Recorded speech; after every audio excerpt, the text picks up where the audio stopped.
Bentrovati amici ascoltatori di Radio News 24, io sono Stefania Bruschi per On Air, grazie per essere qui insieme a me anche oggi ad ascoltare una nuova storia. Oggi vi porto in Sardegna, andiamo a Cagliari, andiamo a parlare con il presidente dell'associazione sarda Treni Storici Sardegna Vapore. Diamo quindi subito il benvenuto ai nostri microfoni a Salvatore Moi. Ciao Salvatore, come stai? Ciao, buongiorno, tutto bene? Saluti a tutti, a tutti i vostri ascoltatori. Grazie Salvatore. Allora iniziamo a raccontare a chi ci sta ascoltando che sulla pagina Facebook Associazione Sarda Treni Storici Sardegna Vapore e sull'omonimo canale YouTube potranno rivedere il nostro video, riascoltare la nostra chiacchierata, vedere un sacco di immagini e di filmati meravigliosi che pubblicate, ma soprattutto potranno anche mettersi in contatto diretto con te, giusto? Certo, sì. Benissimo, allora intanto che aspettiamo di rivedere la nostra chiacchierata sui social, hashtag alla stazione direi, portaci all'interno della vostra associazione e raccontaci un po' di che cosa vi occupate. Allora, la nostra associazione nasce nel 2000 con un intento molto preciso, quello di andare a recuperare un treno a vapore, uno dei tanti treni a vapore che si trovavano all'interno della stazione di Cagliari una volta che sono stati dismessi dal loro esercizio. Con Trenitalia siamo riusciti, quindi abbiamo fondato questa associazione proprio con questo scopo. Con Trenitalia siamo riusciti a recuperare un terreno storico in circa 2 anni, 6 anni, scusate, e 6 anni. Ed infatti la prima utilizzo di questo treno ristrutturato tutto dall'associazione con la collaborazione di Trenitalia ha potuto iniziare i suoi viaggi intorno al 2006, agli inizi del 2006. Inoltre la nostra associazione si interessa, oltre che a effettuare treni storici, anche quello di valorizzare il materiale storico in generale e distribuire la possibilità di di diffondere la cultura ferroviaria in generale. Certo, assolutamente. Quindi, insomma, quali iniziative organizzate sul territorio Allora, e ovviamente adesso io sto parlando in generale, Covid permettendo, questo viene certo. da sé. Purtroppo ormai, causa appunto Covid, siamo fermi dall'inizio dell'anno scorso, intorno a marzo. Siamo riusciti a fare l'ultimo treno prima che iniziasse la pandemia, proprio ai primi di marzo, in occasione del festeggiamenti del nostro ventennale, perché nel 2020 abbiamo festeggiato i 20 anni di attività.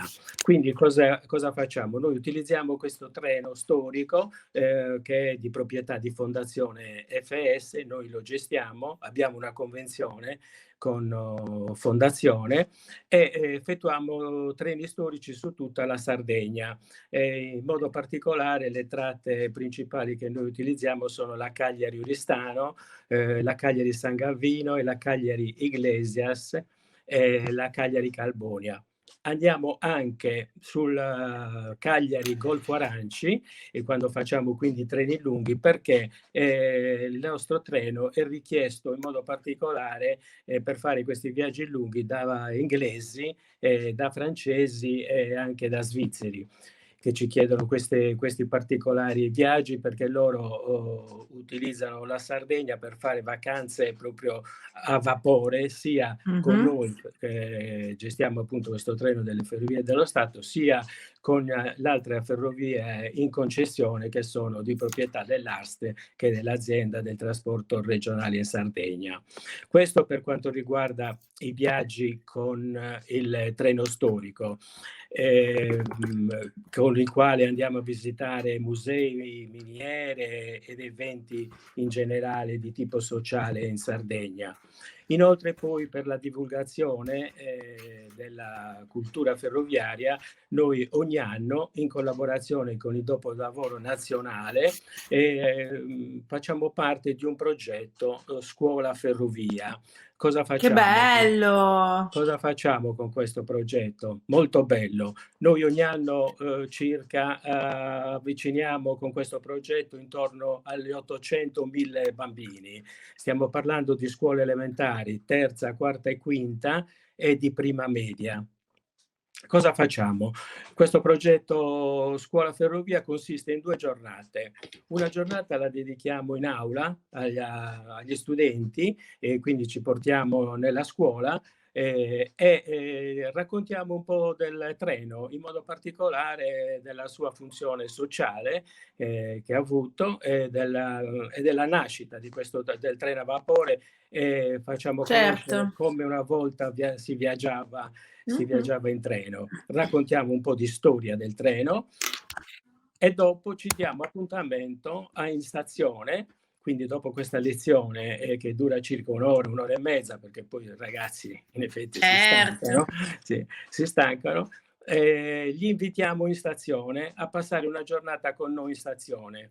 Gli facciamo fare un viaggio sui treni ordinari, diciamo, che ci sono in esercizio, di circa 20 chilometri, perché tenete conto che molti bambini non hanno mai viaggiato in treno. Certo, e quindi questa è una bella occasione anche, no? Sì, Proprio per fargli vivere questa per atmosfera fare con voi vivere, che siete proprio del certo, mestiere. certo. Allora, Salvatore, hashtag treni a vapore, con questo hashtag potrai andare a condividere la nostra intervista sulla pagina Facebook Associazione Sarda Treni Storici Sardegna Vapore, sullo stesso canale YouTube. Invece voi amici ascoltatori condividete questo video appena lo troverete disponibile sui social di Salvatore, così da portare questa fantastica storia e queste fantastiche iniziative a conoscenza di davvero tante persone. Salvatore, purtroppo siamo in chiusura, ci dobbiamo salutare, però grazie Grazie, mille per grazie a essere voi. stato con me oggi ai nostri microfoni e in bocca al lupo per Grazie a voi. tutto. Grazie a voi, buona giornata. Ciao, altrettanto, e voi amici ascoltatori rimanete con me, Radio News 24 On Air, io torno tra pochissimo con una nuova storia e una nuova intervista per voi.